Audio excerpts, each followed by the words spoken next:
नमस्कार श्याम जी। नमस्कार सर जी, क्या हाल चाल है? क्या हाल चाल? ललित जी। बहुत दिनों के बाद मुलाकात हो रही है। हाँ, बहुत दिनों के बाद क्या मतलब, एक महीना से तो ज्यादा ही हो एक महीने से गया। ज्यादा हो गया, हाँ हाँ। एक महीने में दुनिया कहाँ से कहाँ बदल गई, आप तो बहुत देख ही बदल रहे गई हैं। है। और एक महीने में एक बहुत अच्छी बात ये हुई कि मैं भारत आके गया और अभी जो नया भारत बन रहा है उसको देखने का अवसर मिला। तो ये एक बहुत चलिए जी। बढ़िया चीज हुई। और एक और से उससे भी जबरदस्त एक बात ये हुई कि आपसे दिल्ली में मिलने का भी मौका मिला। जी। तो ठीक है। तो मेरी भारत यात्रा और हमारी पहली वहां पर मुलाकात और जब जो मजा है इसके बारे में अब हम हमारे दर्शकों के साथ बाद में बातचीत करते हैं। वो सब ईश्वर प्रदत्त हैं। जब जब जो जो होना है तब तब तो जी। होता है। नहीं, इसके बारे में बातचीत करते हैं लेकिन बाद में अगले कुछ एपिसोड में करेंगे। जी जी जी। आज थोड़ा सा हम अपने दर्शकों का अभिनंदन करेंगे कि हमारे 100 सब्सक्राइबर्स अब हो गए हैं। और हम्म। हमारा दिनमान चैनल अब एक पायदान पर ऐसे पहुंचा है जहां पर 100 सब्सक्राइबर हमारे हो गए और इसके बाद आगे भी बढ़ेंगे। तो आपको भी बहुत बहुत अभिनंदन आपका इस बात को लेकर। हाँ, पहला पायदान पार कर लिया जी हमने। जी। तो और बताइए, अब कार्टून्स का तो मुझे पता है कि पिछले एक महीने में और अभी भी बहुत ही जबरदस्त चीजें हो रही है, हुई है और होने वाली भी हैं इसके बाद। अब ऐसा है जी, पिछले दिनों की तो बहुत लंबी कहानियां हैं। जी मैं सिर्फ जो मैंने कल और आज कार्टून बनाए हैं, जी। जो अपने पेपर को भी भेजे थे, और हालांकि बहुत लेट हो गया था, मैं वो छप नहीं पाए, तो वो कार्टून भी हैं। और जो मैंने दिनमान के लिए आज सुबह कार्टून बनाए हैं अभी अभी, तो चलिए कोई मुश्किल शुरुआत से। शुरू हो जाते हैं फिर। जी। हाँ, अभी दी। हाँ, ये आपके प्रिय घुंगरू सेठ हैं, इनका कार्टून बनाया गया है। विधानसभा में इन्होंने दिल्ली तो जीत ली है, जी लेकिन विपक्ष इतना मजबूत है कि इनको हिलने नहीं देगा अपनी जगह से। जी केवल 30 सीटें ज्यादा लेके आए हैं विपक्ष से। जी और कहने वाले तो लोग ये भी कह रहे हैं कि जो लोग हैं, मतलब अपने अपने विचार हैं, कि 15 साल की एंटी इनकम्बेंसी के बाद भी भाजपा को अगर 100+ सीटें मिली हैं, तो ये उसकी हार नहीं, सही ये बात उसकी है। मजबूती है। सही भले ही बात है। जीत ना हो, लेकिन मजबूती तो है। और मैं जहां तक समझता हूँ कि ये इनको चैन से जीने नहीं देगी, क्योंकि एक तो ये एमसीडी के मालिक हो जाएंगे अब। इनके पास कोई बहाना नहीं बचेगा कि मैं ये काम नहीं करता, वो काम नहीं करता।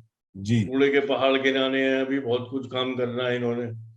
तो ये वो कर पाएंगे या नहीं कर पाएंगे, ये तो ईश्वर जाने। लेकिन फिलहाल इनके सामने जो है, एक मुसीबत आन खड़ी हुई है कि अब काम करना पड़ेगा, अब बातों से बात नहीं बनने वाली। जी। और जहां तक इनकी आदत है, ये अपनी वही बातें बातें करेंगे और फिर इनकी बखिया उधड़ेगी।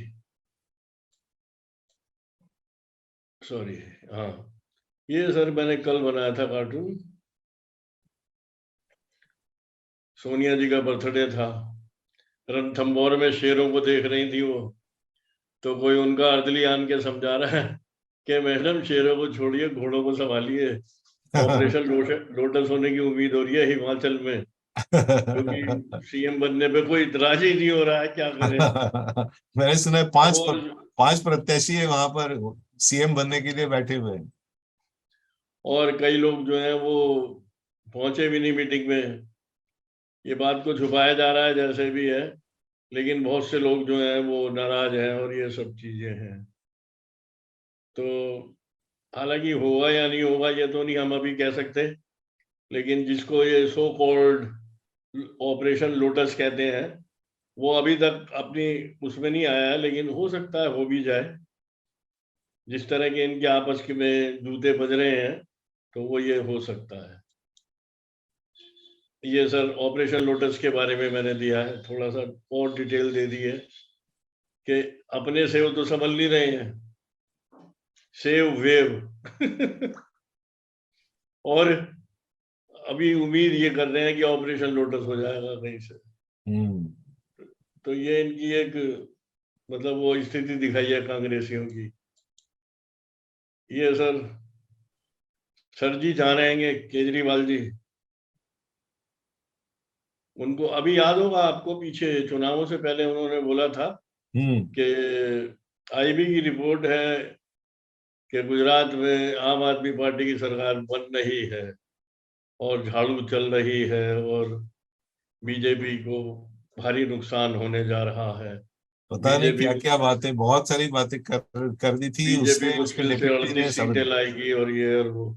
जी तो वो कह रहे हैं सर, वो लगता है उसी आईबी अफसर को ढूंढ रहे हैं सर जी, जिसने जी गुजरात में सरकार बनाने का सपना दिखाया था पार्टी को। जी। तो ये सब ये बदतमीजियां हैं इनकी। ये सर एक आजम खान, हाँ बहुत ये बढ़िया। ये मैंने बिल्कुल आपकी शैली में ही बनाया है, जैसे आप बनाते हैं ब्लैक एंड व्हाइट। जी जी, बहुत बढ़िया बना है। Azam Khan cut to size हो गया, वो कट टू साइज आ गया। उसका इतना साइज हो गया कि टोपी जितना साइज रह गया है टोपी बस। जितना साइज हो गया उसका। भाई आप, सुनने में ये मैंने जो मेरे को जानकारी मिली है जो भी है हम्म कि आजादी के बाद से हम्म। रामपुर में कोई गैर मुस्लिम कभी भी विधायक जीता नहीं है। जी ये ये पहली बार पहली हुआ। बार हुआ है। हम्म आकाश सक्सेना, दरअसल आपको मैं बता दूं, हम्म। आकाश सक्सेना रामपुर का ही रहने वाला है और वकील है अच्छा। हाई कोर्ट का। ओ। और आजम खां पे जो 70-80 मुकदमे जो लादे गए हैं, ये उसी ने लादे हैं। ओ, मतलब अब उसका आर्च एनिमी चुन के आया हुआ है अभी एकदम। है जी। उसका उसका जानी दुश्मन अब चुनकर आया हुआ है आजम खान जी का।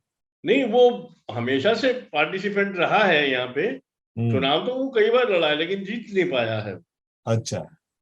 अब कहने वाले, आजम, हमारे यहाँ सेकुलरिज्म की बीमारी तो लोगों को है ही ना बहुत ज्यादा। तो कुछ हिंदू लोग कह रहे हैं कि नहीं, आजम खान को चुनाव लड़ने नहीं दिया गया और वहां पे 35% वोट पड़े हैं और उससे ही काम चल गया। मुसलमानों को घर से बाहर निकलने ही नहीं दिया गया।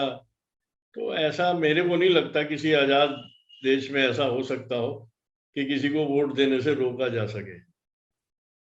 असली बात यह है कि पसमानदा मुस्लिम वोट अब बीजेपी को पड़ने शुरू हो गए हैं। अच्छा, ये हुआ है वहां पर। हाँ भाई, और कैसे जीतेगा। नहीं, क्योंकि पहले जो आप वो बात कर रहे थे, मैंने वो जयपुर डायलॉग्स पर भी सुनी कि शायद वैसा भी हो सकता है। नहीं, देखिए दो बातें हैं। हम्म या तो योगी जी बिल्कुल मतलब वो बन गए हिटलर। हम्म उन्होंने कहा कोई मुसलमान वोट नहीं देगा, डंडा लेके खड़े हो गए सबके घर के बाहर, सब हम्म हिंदू वोट दो, मुसलमान जो वोट देगा उसे हम मारेंगे। हम्म तो ऐसा तो पॉसिबल हो नहीं सकता, प्रैक्टिकली आप खुद ही सोचिए, ऐसा हो नहीं सकता हम्म। कि कोई सरकार मतलब किसी एक जाति विशेष को मतलब इतना दबा दे कि तुम वोट नहीं दोगे। नहीं, वो तो बड़ी न्यूज है। एनडीटीवी तो उसके ऊपर ही पूरा वो ये करेगा, 4 दिन प्रोग्राम करेगा उसी बात के ऊपर। हाँ वो हो सकता है कि इस तरह की बातें आए निकल के, लेकिन मैं नहीं समझता कि पुलिस और कोर्ट और ये अपने डीएम वगैरह की मदद से ऐसा कुछ हो सकता है कि एक जाति विशेष को ये मना कर दिया जाए कि आप वोट नहीं दें। नहीं, मैं वही कह रहा हूँ कि अभी ऐसा अगर हुआ होता तो एनडीटीवी उसके ऊपर 4 दिन चलाता न्यूज, उसी न्यूज को चलाता था ना। एनडीटीवी को तो भूल जाइए सर, एनडीटीवी तो गया, वो तो बिक गया, आपको पता ही चला गया होगा। हाँ नहीं, लेकिन उसमें अभी रवीश जो, कुमार जी भी बेचारे चले गए। हाँ वो भी चले गए, लेकिन उसका अभी जो सेटअप जो है वो वैसा की वैसा है। रवीश रवीश कुमार जी जो है वो भाग गए, वो भगोड़ा है, क्योंकि वो तो भाग गए इसके लिए। यूट्यूब पे आ गए हैं आपकी तरह और हमारी तरह। हम्म। तो अब ये अब है क्या क्या कि बिकेगा पसमानदा, उसने, पिछले पिछले 8 सालों में उसने पूरे क्या क्या नहीं बेचा, उसने सब कुछ बेचा उसने, और वो खुद ही सब बिक कुछ गया। भेज दिया, आखिर में और खुद भी बिक गया। खुद ही बिक गया वो।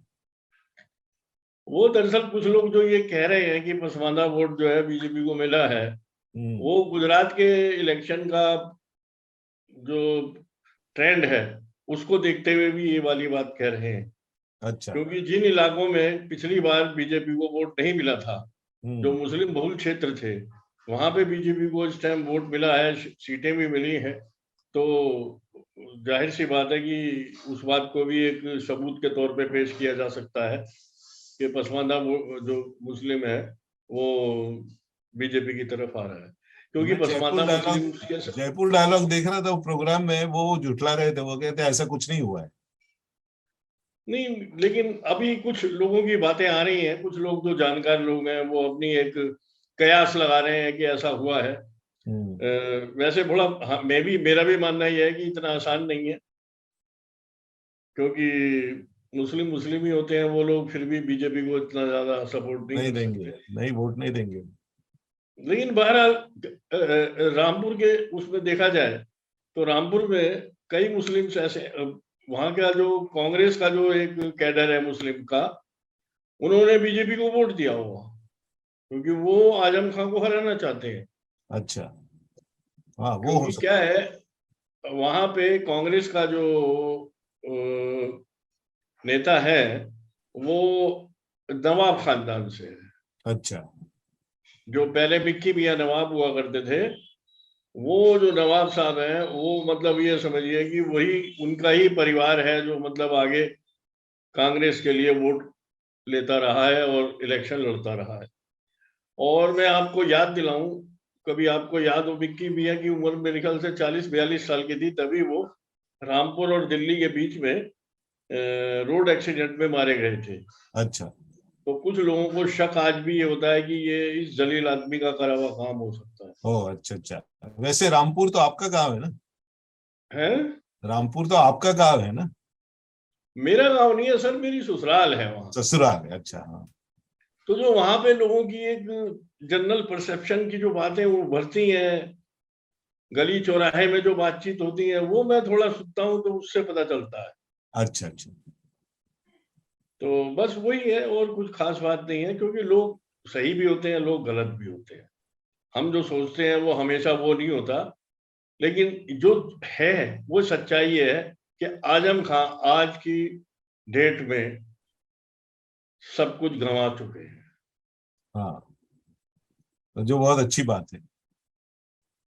तो और हमें यही बात, हमें हमें हमारे सामने ये चीज एक मतलब एक मिसाल के तौर पे है जी कि आजादी के बाद से आज तक कभी ऐसा हुआ नहीं। जी। मैं कहता हूँ अगर इसके लिए योगी जी ने कुछ गलत भी किया हो तो मैं उसको गलत नहीं मानता, क्योंकि ये वो शख्स है जिसने, ये छोटा तब था, बच्चा लड़कपन की उम्र में था, जब चीन की लड़ाई में, जब चीन की लड़ाई हुई थी, तब उत्तराखंड की तरफ जाती हुई फौजें जो थी, उसके लिए जो सड़क थी, इसने अपने 8-9 लड़कों के संग मिलके वो सड़क खोद दी थी। हम्म। ये पकड़े भी गए थे कि तुमने, आर्मी इधर से आ रही है, टैंक आ रहे हैं, बख्तरबंद गाड़ियां आ रही हैं और बसें आ रही हैं जो आर्मी के जवानों को लेके आ रही हैं, इसने वो सड़क खोद दी थी। और हम्म। काफी कुछ घंटे तक जो है वो सही नहीं हुई थी, तो वो आर्मी वहीं रुकी रही थी। तो जो आदमी इतना बड़ा गद्दार हो देश का, हम्म। उसके संग जो भी हो वो कम है मेरे हिसाब से। तो कई लोग कह रहे हैं कि भाई इसके संग बहुत ज्यादा वो योगी जी ने बदला लिया है, तो मैं कहता हूँ अगर लिया है तो सही करा है। कर्मा, उसका कर्म है। सब अच्छा। कर्म आगे आ रहे हैं। अब मैं एक आध दो मेरे पास है, वो दिखाऊं? दिखाइए दिखाइए दिखाइए। हाँ, तो यहाँ पर एक होता है कि थैंक्स गिविंग पर एक टर्की नाम का, वो ऐसे चिकन की तरह, मुर्गी की तरह होता है, एक पक्षी, हाँ हाँ हाँ हाँ हाँ। टर्की। तो टर्की यहाँ पर खाई जाती है। वो एक दिन होता है जब टर्की खाई जाती है, तो उस दिन की शुरुआत होती है कि प्रेसिडेंट जो होता है वो एक टर्की को वहां पर रखते हैं उसके व्हाइट हाउस में, और उसको वो अभयदान देता है उस टर्की को, मतलब उस टर्की को काटा नहीं जाता। उसके बाद एक 5-6 साल, जितने साल वो जिएगी उतने साल उसको रखा जाता है, उस टर्की को।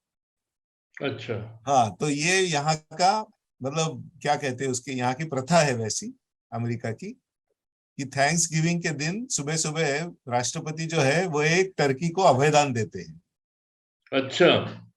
तो अब ये जो टर्की जो है निकली हुई है, जिसका नाम है ट्विटर, उसने अब देख बोला है कि अब इस टर्की को तो मैं नहीं छोड़ूंगी, इसको तो पार्डन, इसको माफी नहीं मिलने वाली है। अब इसको तो काट दिया जाएगा, क्योंकि ये ऐसी ऐसी चीजें अब बाहर निकल रही है ट्विटर के अंदर से कि अब ट्विटर की एक तो मालकियत बदल गई। तो जो अभी आदमी आया है उसने बोला कि मैं पीछे जो जो किया था इन लोगों ने सब बाहर निकालूंगा। तो वो ट्विटर फाइल्स करके सब अब बाहर निकल रहा है और उसके अंदर से हर रोज नई चीजें निकल रही है। तो एक तो प्रोग्राम इसके तो ऊपर अभी देखिए, मैंने भी बनाया था, मेरे हमारे मैं इंडिया में, जी पता नहीं मुझे क्या बनाया था, मैंने भी बनाया था तो एक दिन ट्विटर पे, और ट्रम्प पे भी बनाया था कि ट्रम्प जो है वो फिर दोबारा आ रहा है। जी तो क्या है कि यहाँ पे लोगों, मतलब जो यहाँ पे जो लोगों के स्वर हैं, जो बड़े बड़े राजनीतिक पंडित लोग हैं, उनके जो स्वर हैं, उनमें जो वामपंथी लोग हैं, उन्हें बहुत तकलीफ है साहब। ट्विटर पे जो है एलन मस्क का कब्जा हुआ है, हाँ हाँ, उन्हें अमेरिका बहुत में भी वही तकलीफ बात है। है। उनकी तकलीफ उनके लफ्जों से बाहर आ रही है। हाँ और द हिंदू का मैंने एक कार्टून देखा था। द हिंदू तो आप समझ ही सकते हैं कि किस तरह का पेपर है, उसकी आवाज क्या है। हम्म उन्होंने दिखाया था कि ट्विटर जो है उसके जैसे पक्षी है ये नीला सा, तो इसका एक पंख जो है वो लंबा करा हुआ है उसने, तो वो उसको पकड़ के खींच रहा है यूं करके। एक पंख उसका बिल्कुल है ही नहीं, छोटा सा है, और दूसरा बड़ा सा यूं करके कर रहा है, उस पर लिखा है राइट विंग। हाँ, नहीं अब वो तो रोना धोना तो उनका चल ही रहा है, वो तो अमेरिका में भी चल वो रहा है लेफ्ट विंग वाले मर गए, अब राइट विंग वाले खड़े हो गए, ये उनको ये लग रहा है। हाँ, तो ये जो नैरेटिव सेटिंग इतने साल तक चल रहा था उसका उसका सब भंडा फोड़ हो रहा है कि ये लेफ्ट विंग वाले सो कॉल्ड लिबरल, ये दुनिया के सबसे सबसे घटिया और सबसे सबसे फैसिस्ट बेकार लोग, निकृष्ट लोग। सबसे फैसिस्ट लोग कौन है? तो ये लिबरल लोग हैं दुनिया के, जी जी जो जी। अपने आप को लिबरल कहते हैं, वो सबसे बड़े फैसिस्ट हैं। अब वो पता चल रहा है कि वो सभी काम वो कर रहे थे जो फैसिस्ट रेजिम में होता है, वो सब काम ये कर रहे थे। जी। अब ये खुला हो गया। आप आज भी देखिए ना, हम्म आज भी हमारे यहाँ एक चैनल है एबीपी। जी एबीपी चैनल देखा होगा आपने। जी वो आज भी बड़ा, वो 5 सीटें लेके आया है केजरीवाल गुजरात से, तो वो आज भी बड़ी खुशी से ये खबर अपनी हेडिंग दे रहा है उसमें, अपने पोर्टल पे, कि जी केजरीवाल ने कई पार्टियों का बंटाढार किया, और वो केजरीवाल जी ने जो है वो मतलब एक अभय किले में जो है मोदी जी के घुसपैठ करी। अरे भाई, ये तुम्हारे ये नैरेटिव 5 सेटिंग विधायक का कब उड़ जाएंगे ये तुम्हें पता भी नहीं चलेगा। जी श्याम जी, ये नैरेटिव सेटिंग जो है ना, ये पूरी दुनिया में यही चल रहा है इन लोगों का काम। और इनको ऐसे लगता है कि वो एकदम मतलब ऐसे कर रहे हैं जैसे मतलब ऊपर से लिख के आए हैं और वो भगवान की चीज कर रहे हैं। वो ऐसे लग रहा है कि किसी को सर समझ जी, में नहीं आ रहा है ये, ऐसे उनको सर लगता है। जी, इसी नैरेटिव सेटिंग ने यूक्रेन को पिटवाया है। जी बिल्कुल वही किया। यूक्रेन और ऐसे ही चढ़ावे में चढ़ चढ़ के पिटा है। और ये सब पिटेंगे, ये सब पिटेंगे, क्योंकि इनके अंदर एक तो ऑनेस्टी नाम की कोई चीज नहीं, एक नंबर के झूठे मक्कार लोग हैं, ये एक नंबर के बिल्कुल मक्कार हैं। बिल्कुल बिल्कुल। और अब इन जबकि लोगों उनका का, भंडा फूट रहा है यहाँ पर, तो ऐसी बात है कि जब उनका भंडा फूट रहा है तो वो न्यूज दिखा भी नहीं रहे, वो इतने हरामी है। अरे सर, हमारे यहाँ तो दीवारों पे लिखा जा रहा है, ब्राह्मण यहाँ से भागो, हाँ बनिए यहाँ से, देश छोड़ के भागो। हाँ, देखा, मैंने देखा वो। तो ये तो फैसिज्म वो नहीं है, कौन इसको लोग लिख रहे हैं? फैसिज्म, वो यही, ये लोग वही वो कह ये, रहे हैं कि जो चीजें ट्विटर ने की है, बाइडेन ने जो जो चीजें ट्विटर को करने के लिए कहा है, उसमें से 1% चीज भी अगर ट्रम्प करता तो आज पूरी दुनिया को आग लगा चुके होते थे ये लेफ्ट विंगर्स। हम्म ये सत्य है इस बात का कि इतनी हम्म। घिनौनी चीजें ये लोग कर रहे हैं हर अब रोज। आप ये देखिए ना कि जो हमारे यहाँ जो ये हो रहा है कि ब्राह्मण बाहर जाओ और ये करो, हम्म ये कोई फासिज्म नहीं है। वही इसको तो आप कह रहा हूं मैं। फासिज्म नहीं बोलेंगे कि वो जिस लोग आदमी को करेंगे तो आप नहीं सब, पसंद करते उसको कहो भाग जाए यहाँ से। वो लोग करेंगे तो नहीं है वो फैसिज्म। और हम कहेंगे कि कम्युनिस्ट सारे भग जाओ यहाँ से, नहीं तो मार देंगे। तो फासिज्म है। हाँ, तो फैसिज्म हो जाएगा, यही है। और ये नैरेटिव उनको लगता है कि उनका नैरेटिव ही काम करेगा, अब वो कुछ नहीं काम करेगा, अब वो हारते जाएंगे। और अब देखिए, अब 1-1.5 साल अब है मोदी जी, अब इसका तो आगाज हो गया अभी ऑलरेडी, लोकसभा हाँ बिल्कुल। इलेक्शन की तो तैयारी तो शुरू हो गई ऑलरेडी। जी जी तो जी। अब देखिए इनके अब क्या क्या हर रोज नए नए पैंतरे अभी निकलेंगे। एक एक चीज अभी इसमें अच्छी है कि ट्विटर ट्विटर की जो वो विजया गड्डा जो है, गड्डे जो है, विजया गड्डे उसकी लॉयर, हाँ उसने पिछले वाले इलेक्शन में भारत में भी यही सब चीजें की थी विजया गड्डे ने। हाँ हाँ हाँ भारत के भी सभी कंजर्वेटिव लोग, राइट विंगर्स को दबा दिया था उसने। हाँ हाँ हाँ, और जरूर उसने जा, जरूर। हाँ, वो बड़ी चीज है, मतलब उस टाइप की चीज है वो, कि अब उसके भी सब चीजें बाहर निकल रही कि उसने क्या क्या किया था भारत में।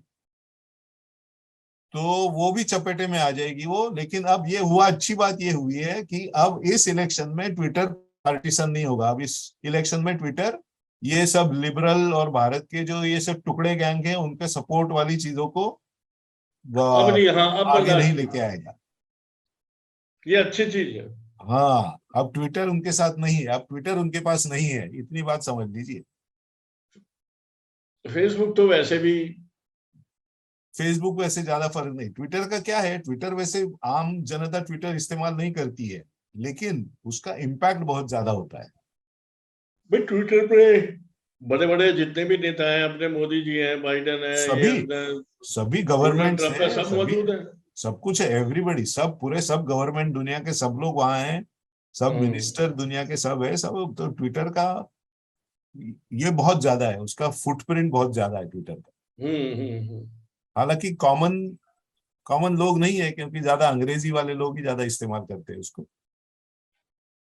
नहीं, अब सुनते हैं इसका वो बढ़ाएंगे कुछ, इसके अंदर जो आप स्टोरी डालते हैं ट्वीट पे, तो हम्म, ट्वीट के वर्ड की जो लिमिट है वो थोड़ी बढ़ेगी, ये मैंने वो सुनने बढ़ेगी। में आया है।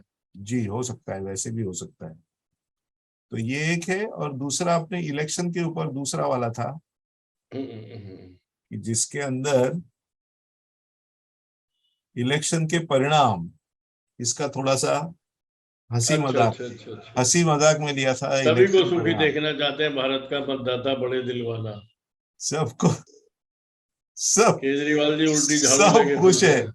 मुझे तो लगता है, राहुल। मैं सच्ची कहूं कि ये पूरा इलेक्शन का जो रिजल्ट है, ये पूरा मोदी जी ने मैनेज किया है। क्योंकि अभी क्या है, भारत में G20 का पूरा होने वाला है अगले इस साल में। हम्म। तो उन्होंने पूरे दुनिया में ये फैला दिया है कि भारत का जो इलेक्शन सिस्टम है वो पूरा परफेक्ट है, एक दिन में सब रिजल्ट आ जाते हैं।